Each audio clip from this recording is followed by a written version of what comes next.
Well, hey, we're live. Good evening. You're watching Clubb Tracks TV show, and I'm your host, Noel Clubb, and welcome to Spang Sports World Network on Zingo TV, channel 250. Please remember to download the Zingo TV app from respective iOS and Android app stores, as the app is absolutely free. And while you download, please make sure to rate and leave us a comment because Mark and I always want to hear from every single one of you. That's right, we sure do. Anyway, moving on. Zingo TV is also available on Google Chromecast, Amazon Fire, and Fire TV sticks. Roku and Roku sticks also available on all smart TVs from 2016 on forward, folks. Well, good evening to all the viewers watching Clubb Tracks TV show. Thank you for joining us, as always. Thank you. And moving on to introduce our very cool co-host of the show. He's a solo artist. He also released his very first full-length album back in July of last year. Bodega Flowers was a highly praised record. And he's also lead singer and guitarist of course, a great band out of New York City, the classic rock band New York City, that is, The Handful. Please welcome the one and the only Mr. Mark. Cool dude. Duda. Thank you, brother. Even after a few years, your intros continue to get better. I'm not worthy. Really? Okay, but thank you very much. I appreciate that. As a shameless self-promoter, I will tell you that we're about halfway through pre-production on the next record. So really? Looking forward. And you know, I was busy with other things, but it took me 5 years in between records. But I actually recorded 3 albums during that time. Just 2 of them haven't come out yet. So we'll see. Wow. But so I've been up to that and enjoying watching my kids grow up and be with them and my lovely wife. And really enjoyed this weekend listening to the music. It's one great thing about this show is that I hear something new every week that I might not have heard otherwise. And so what a wonderful record, Adrienne, and looking forward to talking about it. Absolutely agreed. Again, you're right. Absolutely, it's tremendous EP. Just fantastic stuff on there. We'll definitely dig into more and more in the show. But it's fantastic record, excellent record. Thank you. Without further ado, let's introduce our very cool guest here on the show. She's a Canadian singer, songwriter, a producer, and owner of Yellowtown Records. Just released her latest single, "I Need the Light," and of course from her brand new EP, "These Winter Skies." Of course, tonight we're discussing, of course, a new EP and the singles, which, of course, much further, much more details.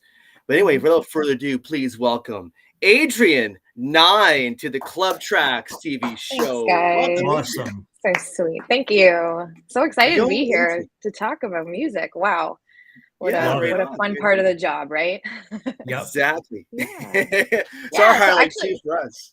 Yeah, the EP is actually, so I've released 3 singles from it, but there's 2 more songs coming, and it's actually dropping on the 31st of May. So it's not quite fully out yet. There's cool. Songs to go, yeah, which is really cool. So keep an eye out for that because that'll be coming in a couple weeks, and I'm really excited to share the last 2 tracks. Yeah. No, definitely. Say we'll get to the record a little bit more further, but I kind of go back to your roots. Oh yeah, your roots. Oh my God, yeah. Oh no, not that. Oh no, not that. My roots go deep for sure. Oh, very good. I understand you're originally from beautiful Montreal, Quebec. Is that correct? I am. That's correct. Yeah, born and raised. I stayed there until I was 18 when we moved out west. 18. So, oh yeah. I love Montreal. So what's it like growing up in Montreal? Beautiful city. Yeah. Gorgeous city, isn't it? It's beautiful. Oh yeah, Montreal's great. It's still now having lived on the West Coast, and I appreciate Montreal for the old world feel that it is. Yes. Sort of the cobblestone streets, the churches, like everything it screams colonialism, but it's like really, it's from a different time. Like you sort of still feel like it has that old European feel, which I really appreciated about living there. It was an interesting place, architecturally, just culturally. Yeah, really culturally rich. The food is great. I always have to talk about the restaurants because I live for it. But what a beautiful city, wonderful culinary scene as well. Yeah. Of course, I mentioned, of course, food is just fantastic, and of course, the home of poutine, of course, right? So of course, can't go wrong. Which I always tell people out here, I'm a bit of a poutine snob when I go out to places. It's like I'm always critiquing whether the gravy's got the right, something. I think I don't blame you because you're coming from a really, truly a fantastic place, the home of poutine, which is, when I go there, I always eat strictly poutine because it's like it's the home. I want It to is. have the best. It's their claim to fame, right? Yeah. So once you have the best, win you and can't win. really go back. It's just No, you it's just can't. not the Yeah, same. no. It's true. Not at all. Not at all. No, So yeah. what kind of cause created that change from going from being in Montreal originally going to Vancouver now? What Yeah, caused it to happen? well, I finished high school, and my sister had come out west to go to UVic on the island. So she was in Mm, Victoria, at the University of Victoria, doing her first year of university, and another gorgeous um, place. Wow. yeah, beautiful, really great place. I actually lived in Victoria for 10 years, so we stayed there for Wow. about 10 Very years nice. before I moved over to Vancouver. But yeah, so she was there, and the rest of us were kind of like, what are we still doing here? My dad had retired, and my mom was a stay-at-home mom, and so we all kind of just decided to join my sister. I'm not sure how she felt about that, but we followed her out here, and we all wound up on the West Coast. So that was great. Yeah, and then Well, very I good. subsequently also wound up going to UVic and stayed there for 10 years till I came over to Vancouver to do grad school, and then have been here ever since. So, Wow. Yeah. Very good. Very good. mhm. And like I was discussing before the show, like you've been around in music, but for over 30 years now, which is That's correct. Yeah. is I phenomenal. know. It's such a crazy thing for me to think about because I still feel so young, Well, in so when many you ways. don't look, Yeah, I when And you I hear don't you. look, you know, and I feel like that's I'm still suggested. starting, in a lot of ways. I feel Yeah. like I haven't kind of launched yet, but Yeah. I don't know if that's just a very common feeling when you're starting new adventures, like starting your own business or releasing a new record. I'm sure Mark feels that way too, maybe sometimes, where it's Yeah. like whenever you're releasing or creating something new, it's like it kind of you sort of always feel like you're just sort of starting something over again, or you're in a new place in life where you're taking on a new Yeah. New adventure. So there's chapter. I always call it that. It's a new new chapter. feeling. Yeah. And I always Yeah. say, like, I've always been a student of humanity. Like, that's just my journey is studying life and all of its intricacies, and then always picking up and learning new skills along the way. So, Yeah. I say 30 years, but yeah, I've been singing and in music for a long time since I was at least 4 years old, I think, when I started singing.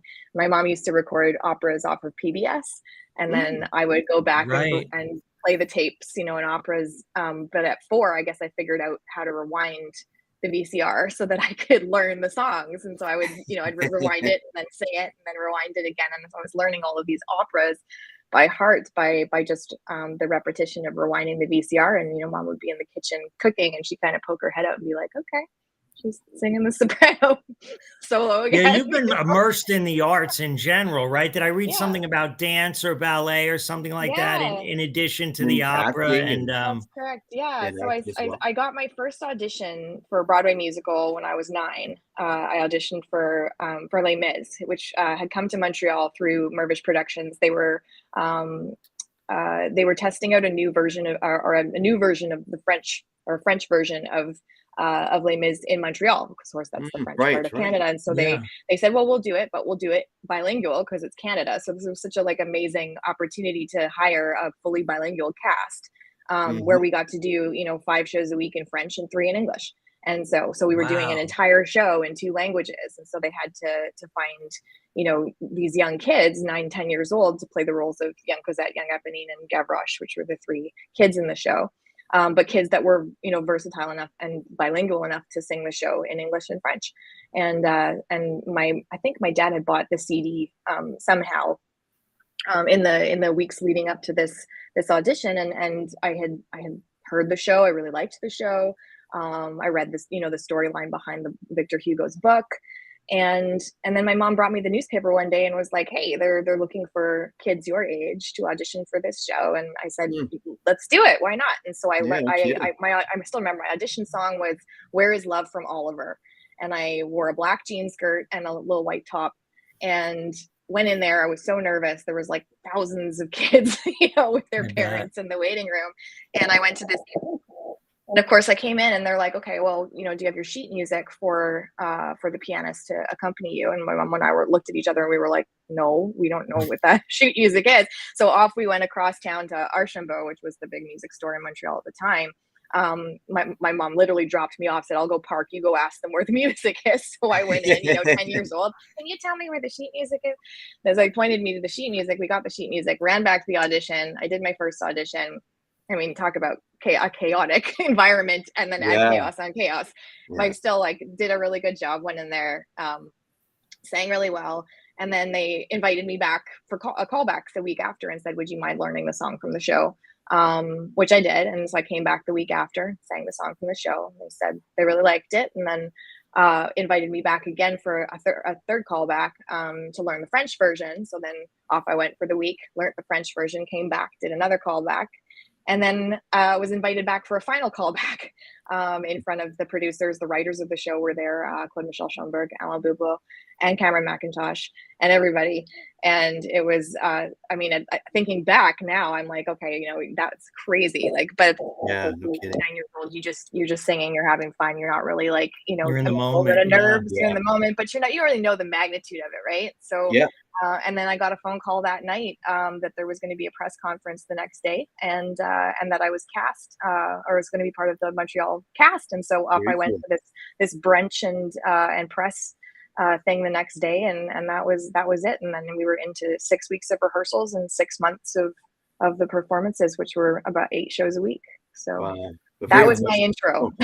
When you think about when you think about Les Mis, do you kind of do you hear it in French or do you hear it in English? Is there a way that you think it's better communicated? Oh, as a show, in general, as a show? Yeah. I mean, I love the French version because, I mean, of course, it's set in France, right? Yeah. So I think that there's definitely a feel to the language that gives context, I think, to the story, given the fact that it was a French story about French people at a time in French history. So I definitely think that is a really great question. No one's ever asked me that before, but I think that's I think the French version does give it context. There's so much wonderful music that came out in the 60s from the French pop music of that time too, that I really love. So when I think of that, I can't imagine it any other way, right? Even though they're great songs, and a great song will sort of transcend language, right, or time or arrangement typically. I like to hear those songs that way. That's that's what I was wondering with that question. Thank you. Yeah, I was gonna say, like, the language also really does change some of the character of the music as well, just because of how languages, you know, how languages are, like, they have a certain tonality or a certain sort of flow to them that really lends itself well to music in that way. So great question. No, very cool. I mean, you're right. What a start that is. And then I went straight out of that. I was invited to go on tour across Canada with the film. Had to turn them down because I had in the meantime auditioned for the National Ballet School in Toronto. And so, I got into the summer program, summer school there, and that would have conflicted. So I went off to summer school, and then I got into ballet school there. So off I went to Toronto for 2 years by myself, left the parents at home, and went and studied with some of the best ballerinas. And, you know, for 2 years, that was great. It was a really crazy experience. Yeah. To be, you had folks that saw the value of an arts education, right? Oh, I mean, for sure. I mean, my mom's a Londoner, so she's born in London. It's a huge England, problem in the US now. Everything is science and math, right? STEM oriented, they say. And there's not a lot of funding for arts education these days. My wife is an educator, and we're sort of heavy into supporting that. But that's the first thing I thought when I was reading your bio, is you had the right parents. I did in a lot of ways. Parents that were open to experiences that were really out of the box, you know. And I think my mom was a flack from people for letting me do all the stuff. That's wonderful, but I really wanted to, and it really was coming from me, not from her. She's the opposite of a stage mom. You know, she was really always used to check in with me and be like, "Are you sure you want to do this? Is this what you want to do?" And it was always driven by me. I was always the one that brought her the ideas, and she said, "Okay, that's what you want to do, then I'll support you in doing that." So she was great as a parent. Wonderful. Yeah. No, very cool. Very cool. Yeah. How do you like? So you're obviously early 20s when you first got rolling on your solo adventure.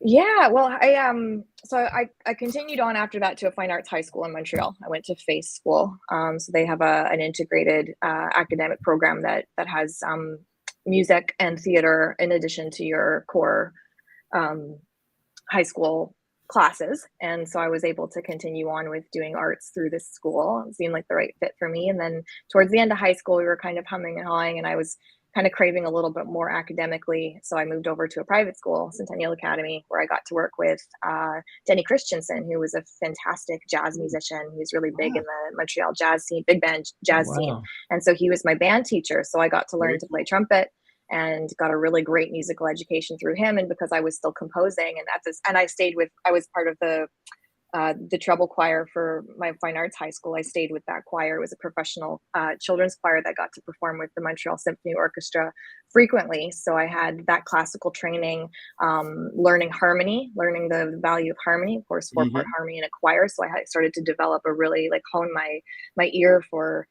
harmonies, learning different parts, being able to sing parts with other people.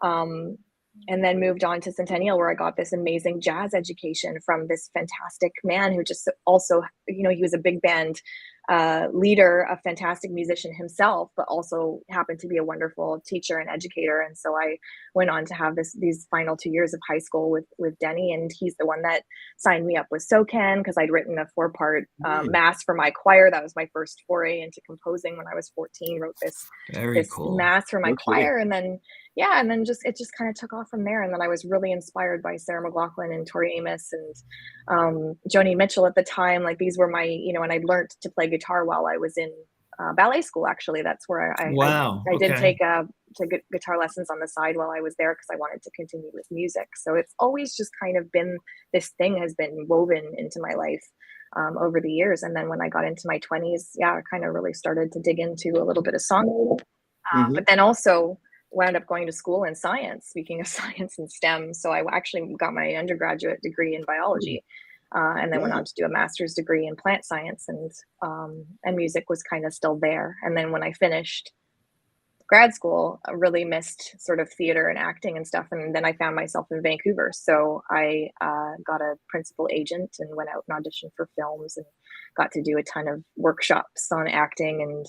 And then in 2017, one of my friends that I was in acting class with and I formed a band. And so that was my band Fallow State, which we were together for 3 years. Before then we broke up during the pandemic, because he moved away, and we both moved on to solo projects.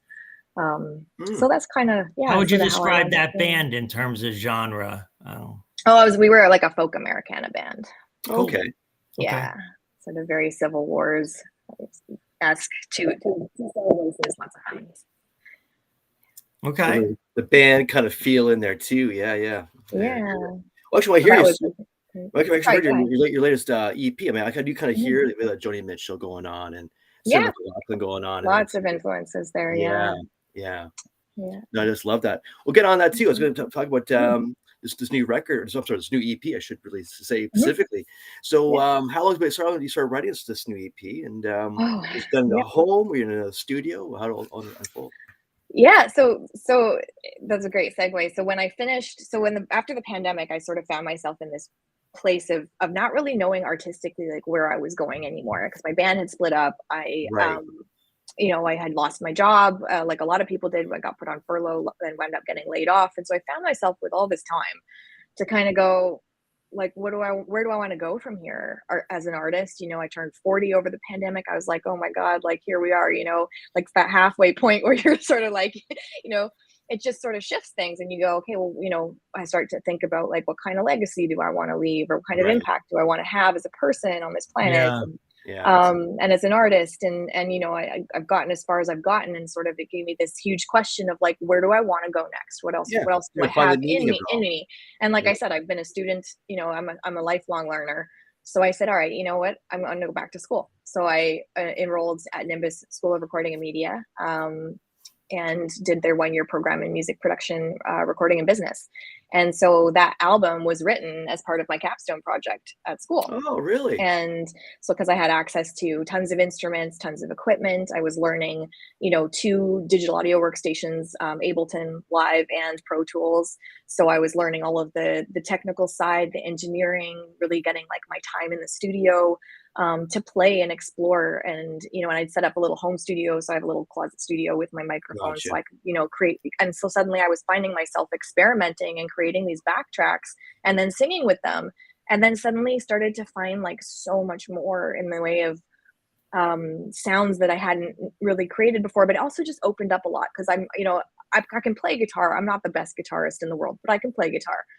But these digital audio workstations opened up like 3,000 instruments, including synthesizers and like bass lines and like everything. So suddenly I found myself with this toolkit to create and to put ideas down literally in a way that I really hadn't been able to do before. And so suddenly I was like experimenting, and I was like, well, what happens if I sample my voice and turn that into an instrument and then, mess around with it and add some reverb and delay and whatever. And, or like, well, highly sidechain it or put some compression on it that, I just started to really dig into the technical side and found so much more artistry through that and so much more inside me that wanted to come out that way. And so largely this album is like quite experimental. Sometimes I would start a song by finding a cool pattern, using the technology, and then letting the song grow out of that, and then finding lyrics that fit. So like, what was the song trying to tell me? What was the song about? And I wouldn't necessarily have any lyrics or anything written. I would just go with the feel of it. And then inherently it'd be like catching lightning in a bottle. Some lyrics would pop in and then boom, this song would come out. But maybe it started with like a really cool little 8-bar loop that I had discovered while messing around in Ableton one day. Yeah, no kidding. Very cool. Yeah. I had no idea. Yeah, it's fascinating. It was really fascinating for me too, right? Because it was like going from an Americana folk band into this world of like electro pop, which is kind of where I feel myself positioned now. No kidding. That's so different from everything that I came from, and yet all of my history, all of the 30 years that I'm bringing with me, are all shaping this moment in time where I'm at, as a creator and as an artist. And I think that's such a gift, to be able to reinvent yourself, but also to find so much passion and excitement for these new tools and techniques that you're learning, and then being able to share that with people. So that's what really excites me about this album. So well put. You're taking your past and your new ideas and reinvent yourself is exactly the term right there. No, well put. No, actually, I love the Mark and I both love this new EP. It's fantastic. For me, actually, one of the big songs for me kind of drew my attention probably the most was actually at the end of the EP, which is "Lonely Days." I just love the keyboard and the synth we got going on there.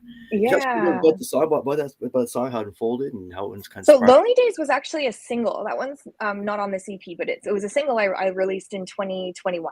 And so that was my quintessential pandemic song. And I was really kind of like following along a lot of these stories of like international couples that just couldn't travel to see, like people that were in long distance relationships in different countries that couldn't see each other for like a year.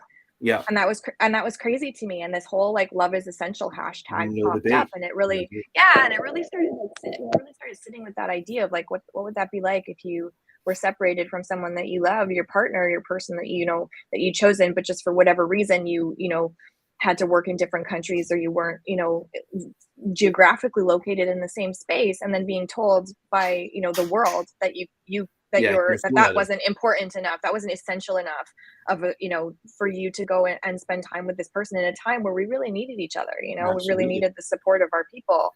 And so that song came out of that, and it was sort of became my anthem for the whole "love is essential" movement, and those people that were really fighting to be able to see their kids, to see their grandparents. People were dying, and that hit me so hard. And so that song came out of that, and I reached out to a producer friend of mine in town, J.P. Maurice, also a fantastic singer-songwriter and artist, and asked him if he would produce it for me. So we went down to Blue Light Studios in East Van, and the first day I went in with my guitar and just started to play it for him, and he immediately went over to piano and started hammering out, and that's what you hear, that piano intro, that really strong piano intro came from that first session. And then I wanted to have this, because I was still coming out of my Americana folk band phase when that song came about, so I really wanted to have this kind of like driving heartbeat to it. And I was like, I want like a porch stomp. I'm like, can we do like a porch stomp? And we didn't have like the porch stomp instrument around, so we literally just ran the mic from the studio underneath the wall that was in the courtyard of the studio out back, and recorded each of us stomping on it until we found out whose shoes sounded better, and it turned out his did, so we went with his boots. But anyway, that's the heartbeat throughout the whole song. And the cool thing is, I didn't realize this, but somebody wrote a lovely article about that track, and had compared it a little bit to the song Lou Harris, Deeper Well. which has got this kind of similar sort of like driving thudded heartbeat through it. And it's kind of like, and I feel like that's like the heartbeat. I love heartbeats that drive songs. That really. You also think of too, like the Queen, going, right? So. We Will Rock You. Same, yeah, exactly. That song. There was the heartbeat of that song. And yeah, and it just kind of drives. It like gives you that driving force that's consistent through that whole song, but it kind of is a little bit nostalgic of Emmylou Harris, who I love and respect as an artist as well. So I love that comparison. But yeah, it's a great song, and I think it spoke to a lot of people. And I shared it, across all my platforms and hashtag love is essential. And I was like, I hope this reaches the people that it needs to reach right now, because they needed that little bit to hold on to, till the end of the pandemic. So thank you. That's really interesting. It reminds, like, Noel and I met during the pandemic, and I came on his show. I was promoting an EP at the time, and we ended up becoming friends. And now I'm here, and I'm his co-host for a couple of years. But that's great. That was something I that came along that I really needed during the pandemic. Right, I wasn't playing live. I wasn't hanging out with the band guys, and all of a sudden here was this guy I could talk about music with, all night, and so I think, some cool things. I love those stories about the pandemic where, there was a silver lining, because I think that did happen for a lot of us. When I was listening to your EP, of course, I hear Stardust, and the first thing I think of when I hear Stardust is Woodstock and Joni Mitchell, and We Are Stardust, We Are Golden, and then it's like, okay, I get the Joni Mitchell thing, and I'm wondering what was your inspiration for that song, and what is it about? Oh yeah, it was funny. So that was one of the songs that I wrote while I was in school, and so we get to talk a little bit about ageism in the music industry. Of course, being a 40-year-old going back to school again was a really eye-opening experience for me. But having been a lifelong learner, I was just like, well, I love school. Why wouldn't I go back to school? And I get to school, and of course, it's everyone in my class is between the ages of 18 and 25, which was so great because they're such a they've got so much great insight into their world, and this is their time. This is like they haven't been crushed by the weight of the world like the rest of us. Exactly. Yeah, but they're just getting started, and they have their almost own, exactly. They're not sort of as cynical and jaded as we are, but I love the energy. I love the energy of going in and getting learning something new and having them kind of teach me as well. And so it got towards the end of school, and I'd been nominated for this scholarship in Toronto and do this sort of launch program. I thought, well, that's great. I've got a lot that I still have to say at this age that I want to get out, and I thought, what a wonderful opportunity to go in and be able to do that. And then I looked through the criteria, and they were like, they had capped it at age 30. And I went, why? Yeah, really? Why? I said, that seems arbitrary. Time and energy in, like, why age 30? And and so I'd written to them, and I said, look, I said, I understand that by your standards, like, you want people that are coming out of school, but I said, there are people that do go back to school for whatever reasons. People have kids, people have businesses or other things that they're doing in their lives. And, why do we have to sort of create this construct where you have to be, below this certain age in order to be viable for these launch programs that are really supposed to create mentorship? And I was like, these people are sometimes, when we go back to school, we're entering a brand new industry, right? And mentorship is still needed regardless of age. So I sort of asked them, sort of put that question to them of like, well, does this have to be an age thing? Can it not just be somebody entering a new industry and wanting that mentorship and needing that mentorship as well? Anyways, as it turns out, I didn't wind up getting it. But I remember the frustration that I was feeling at the time of like, oh, okay, so now I'm going into a world where I'm being told, I'm sorry, you're too old, or we're only, we only have resources for this age demographic. And I kind of went, okay, well, let me sit with that and see how I feel about that. Nothing wrong with it. I mean, there's everything in the world exists for its own reasons. And I don't ever want to say that that it's wrong in any way, because I think that, everyone's got their reasons for doing the things that they do, and they're valid and viable. But I felt very discriminated against. So I sort of sat with that feeling of just like, oh, okay, a little deflated, And so the beginning of the song was like, I've been down this road so many times. I'm so tired of these little white lies, lost momentum on shaky ground. another chance to get up when I'm down. And it's like, that's really a journey of an artist in a lot of ways, is like constantly facing these different, I mean, ageism is one aspect of it, but I mean, rejection comes with the job. We all know that. Yeah. So, we know that when we signed up for it. So I think that, overcoming adversity certainly is a theme that every artist can resonate with, can understand. And I think that, and we're vulnerable, right? And we're putting ourselves out there. Yeah. So out of this place of feeling like a little, a little angry and sort of, frustrated, came this beautiful moment of just saying, well, what is this all really like? If I took myself out of the minutia, out of the like moment in time where I was feeling frustrated and all these like little, tiny things that were bugging me, and I just took myself out of it and went like, and I always love doing this. This is why nature fascinates me and why I love my science degrees, because everything to me comes down to arts and science. Like, it's always both at the same time, which sometimes can be tremendously crazy. But I love that nature is always such a great metaphor for those things. So if I can take myself out of the minutia and, pull out to this sort of like top down view, this big view of the world, that's where like that's where the lyrics came, where it was like, you just remind yourself that there's a much bigger picture that we're all sort of playing our part in. And I was like, okay, so if now's not my time, I just remember that I'm made of all the same stuff that this universe is. And when the time is right, the right molecules will all come together and things will happen for me in the way that they're meant to. And I think that is always very grounding for me as an artist, especially when you're facing rejection or things where you've worked so hard for so long and you feel like these doors slam in your face and you're like, okay, but that wasn't my door. Cool. Yeah. Yeah. Be a human, just perseverance, to just keep going despite your exactly. nose, and and to remember, and that's such a lovely reminder. You're made of stardust. Yeah, just it makes you feel good at the end of the day. There's something out there much bigger than you. No kidding. And the great thing was, as I music video for it. I don't know if you guys got to see that, but I had paired up with paired up with my friend Veronica Kurtz, who's a phenomenal film director. And I'd known her from years ago, back when she was in school, and I used to do student films as an actor to support their community, but also to get a little bit more experience under my belt on camera. And we became such fast friends, and have remained friends for the last 10 years. And so when I started doing this EP, I reached out to her and said, would you at all be interested in directing a music video for this? And she absolutely was like, on board. Yes, tell me what you need.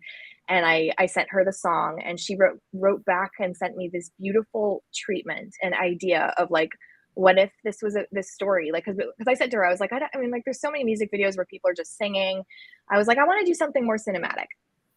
Like, I don't want to just do this singing at the microphone music video cookie cutter kind of thing. And I was like, I want to do something a little bit more creative, and so she approached me with this idea of this woman who's, again, like the stories about overcoming adversity.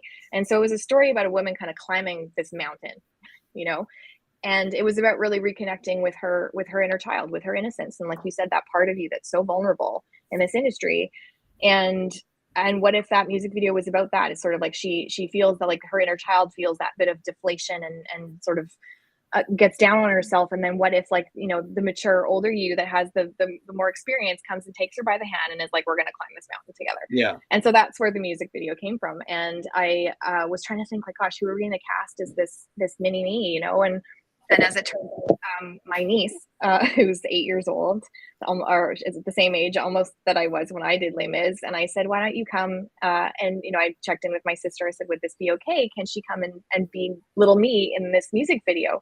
And of course she said yes. And so I got to bring my niece out for her first time on set ever, doing some acting in my music video, and she got to play little me, which was so fun. So we got a whole day on set together, and she had a great time. And the music video, I think, is wonderful. So. Yeah, very cool. Very cool. Yeah, it's a great song. No kidding. Mm-hmm. It's a great point you're raising there too about how with age, we kind of gain more perspective as we look back on maturity and clarity, and the ability to step back, detach a little bit, and then look back at it. So, it's very true. Very true you're saying there. Yeah. Very well said, eh? Very well said. So you have plans for any live shows coming up here to support the new EP? I would love to. That's definitely in my plans, is to try and figure out a live show. What I'm sort of a little bit stuck on right now, or I shouldn't say stuck on, what I'm challenged with at this point is now figuring out how to play electronic music live. So, yes. because of course I'm coming from live musicians, and now I'm creating these phenomenal backtracks. I've been working with this great producer in town, Cody Taylor, to create these amazing songs.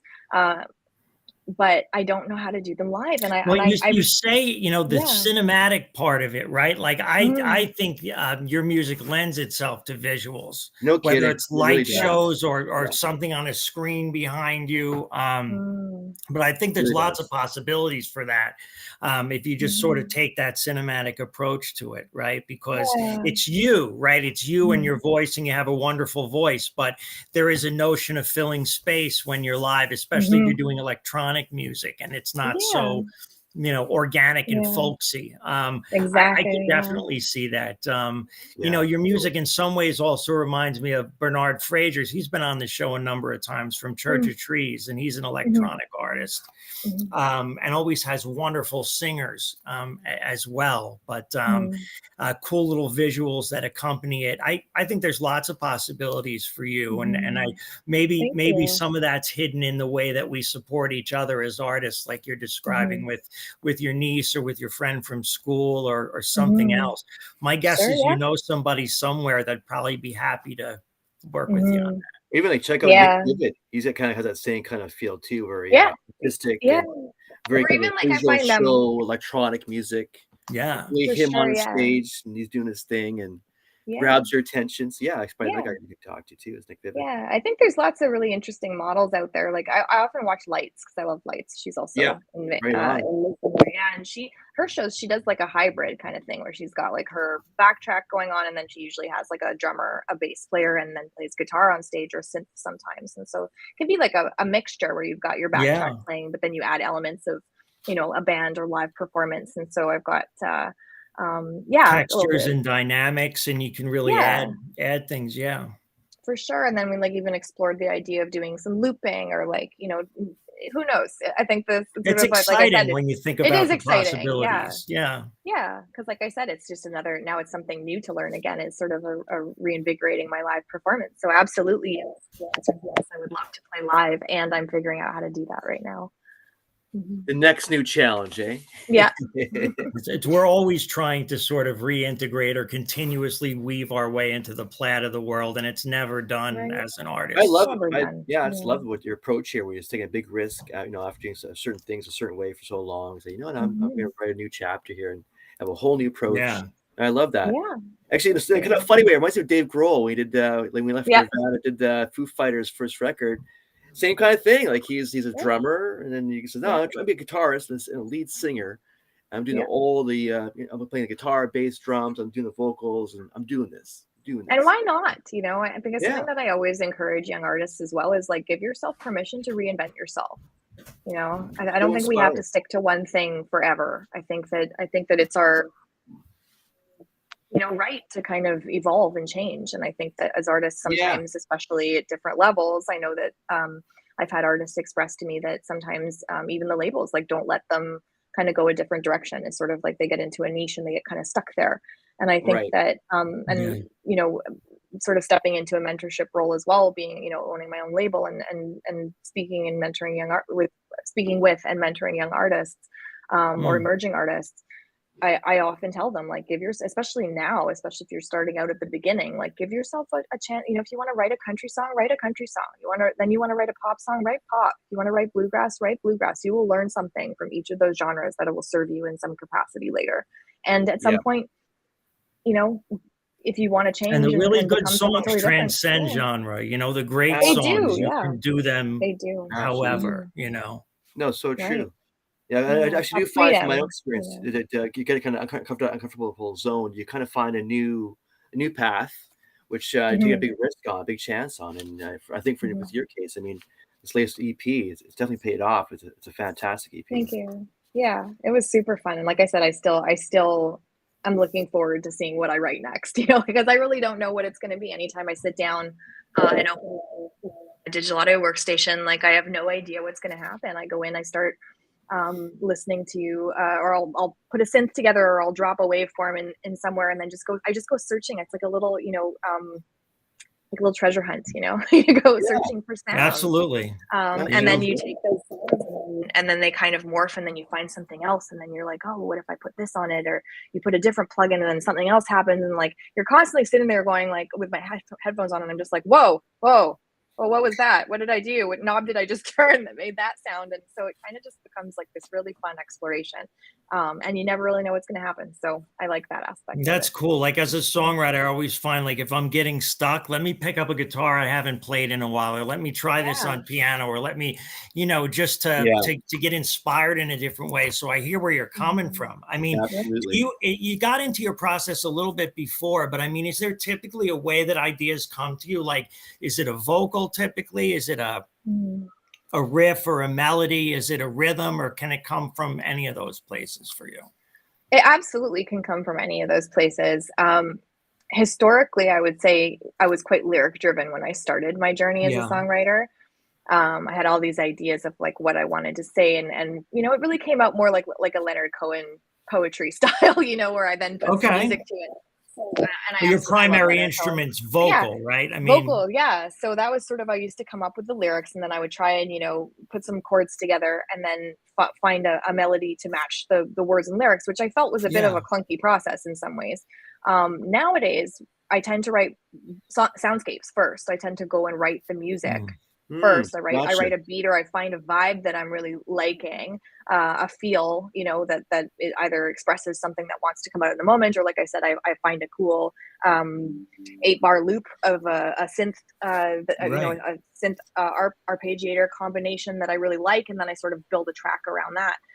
And then as the track builds, then I'll sit at my microphone with my headphones on, and I will sing over the track. And usually it's like absolute gibberish coming out of my mouth. Yeah, I hear you. But it's like giving yourself permission to be kind of silly and not really know where it's going is a really fun and playful way to approach music. And inevitably at some point a word will pop out, or I'll be like onto like a melody that I really like, and then suddenly like words will start to kind of shape to the music. And so at first I don't really know what it is. I don't want to. I sort of let the music speak to me in that way, and let the music tell me what it's about. And then later on I'll look back and I'll go, oh, that was deep. Like, how did I come up with that? Like, I don't know. But that's just, I feel like that's just an aspect of like the universe speaking through me. Like that's how I sort of, like I said, it's like catching lightning in a bottle. I don't really know where it comes from or what it means, but somehow it makes sense in the end. And I find that just that mysterious quality to it is something I really love. The mystery behind it. No kidding. Make the intangible tangible. That, right? Like, the songs are out there already. I just find them, or I just catch them, or I'm just a conduit through which the thing moves. But I hear that from lots of songwriters.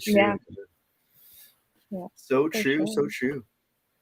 So what's your greatest challenges for you right now with the new record being out, being heard, getting your voice up a little more? What's your greatest challenges you find as being in your position? I would say always like the marketing side of it's always a challenge. And I think that's partly because it's especially with this album, because at first it was just my capstone project at school. I didn't think I was going to turn it into anything. But then when I sat with it and I looked at the 5 songs and I went, you know what? All of these kind of have this theme of like my journey over a couple winters. Some of the songs I had ideas, I scribbled a lyric in a notebook and I went digging for gold a couple times just to find something to get me going. Sometimes you gotta go back. What can I find? Phone memos, right? Things like that. Yeah, just for something. To-do lists. Exactly, to-do lists, random things. And so I would go looking through the archives, and so the album title "These Winter Skies" is actually from a lyric in the song "I Need the Light," and it really was about like these winter skies. These winter skies were gray and dismal, and I struggle a little bit with seasonal depression sometimes, or just sort of feeling low in the winter when there's not a lot of daylight. So it really kind of became this album, this journey of like turning dark times into finding the light in dark times, or finding like the positive, like, or the silver lining we talked about in the pandemic, even like just, and I think that's something I always strive for. Like if I hit a dark point in my life, I will always kind of try and find excuse me, the lighter side of it, or the more spiritual side of it. It's what kind of allows sort of that healing to happen, or allows me to kind of pull myself out of those dark places. So I kind of like a little lost there. Where were we going? We started off with help me, guys. Well, basically, you saw it's kind of more of a therapeutic kind of a process for you, really. Yeah. Yeah. What was your question at the beginning? There was a reason I was going to come back to it. Think that the challenges I face. That's right. With marketing it. Yeah. And so I guess after I had created this, I sat down with it and I went, oh, you know what? This is actually something. This is something that I really want to do. And so I approached Cody Taylor, who's the producer, who's also one of my instructors at Nimbus when I was in school there. And I said, do you want to help me produce this album? I really think that I've got some great songs. They are kind of themed, and I think it would make a great EP. What do you think? And he was like, absolutely. So he went back and reworked a little bit of the songs with me. I re-recorded all the vocals in the studio with him. And I didn't really think it was going to go anywhere. And so I kind of had to play a little bit of catch up. I started releasing singles before, which you're never supposed to do, before the album was finished. But I did it anyways because I really was excited to get some of the songs out there. And then I approached I've worked with him on PR stuff before, and he's such a great resource and has such a great network. And I was like, I just really want to get it out there. So yeah, the challenge I think is always when you have a project that you really believe in and that you're excited about and you're independent, is really just having it reach people. Like, how do you get it out there? How do you get it to the ears that need to hear it? So that's precisely. I think a lot of people find that challenging. Myself included. The business part of the music business can be absolutely soul crushing. It can ruin it at times, if you let it. And it's a cruel mistress too, right? You're really putting yourself out there. And as somebody that writes original music, right, and you're even sort of experimenting, it's again that vulnerability, that that the gravity, that pull of wanting to create, it has to be heavier than your fear. To balance, right? It doesn't always end up that way. Exactly. I've got a lot of stuff sitting around I never had the guts to put out. Yet. Not yet. Who knows? Exactly.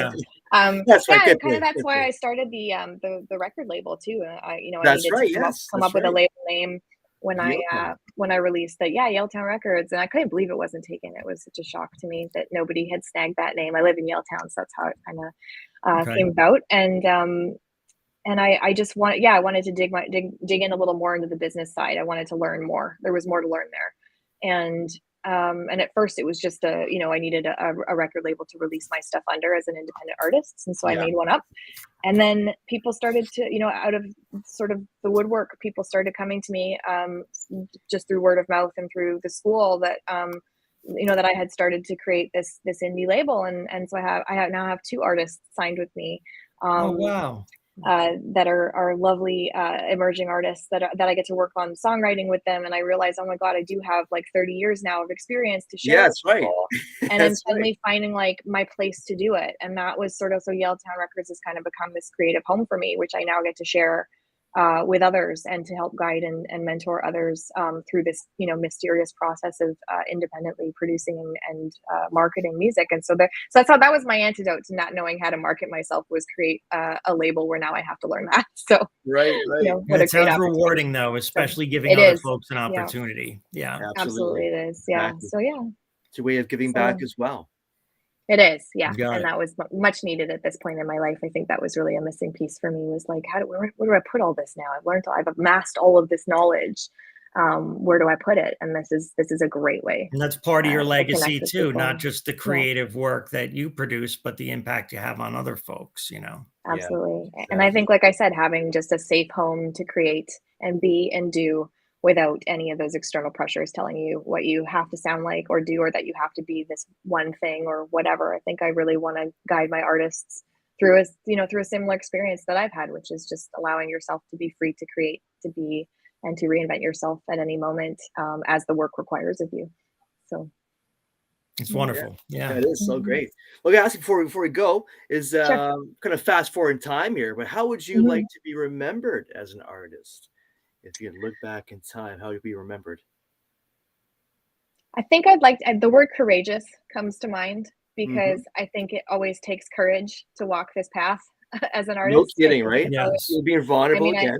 I have such a big heart for it, because I think it really comes down to, I'll reiterate what I said before, which is being a student of humanity, which in itself comes with, a huge heart burden of recognizing all of the like aspects of our collective consciousness that are sometimes heartbreaking, sometimes wonderful, sometimes beautiful. It's a roller coaster ride, and we have to ride it, and that is the job. So I think that's courageous, is how I want to be remembered. Well put. Yeah. Once again, thanks for your time. It's been a fantastic meeting. Thank you guys. Yeah, it's been really fun. Thank you so much. Fun for us as well. Adrienne Nye, check her out, folks. Great new record. Yes, guys. So of course, guys, check it out. And one more time, but where can we find you online in the online world? Where can we find your new record? AdrienneNye.com is my website. It links to all of my music as well as my socials. Come find me on Instagram at Adrienne J. Nye or at Yale Town Records, and I'd love to connect with anybody who wants to talk about music. Very good. Thank you so much. Congratulations on a wonderful record. Yeah. Thanks for talking with us. Fantastic new record. Excellent. Remember, folks, check out Zingo TV for all the news. Watch it, hear it, read it, download it, live it. And hey, man, love it. It's going to see you guys real soon. Take care. All the best. Thank you. Thank you.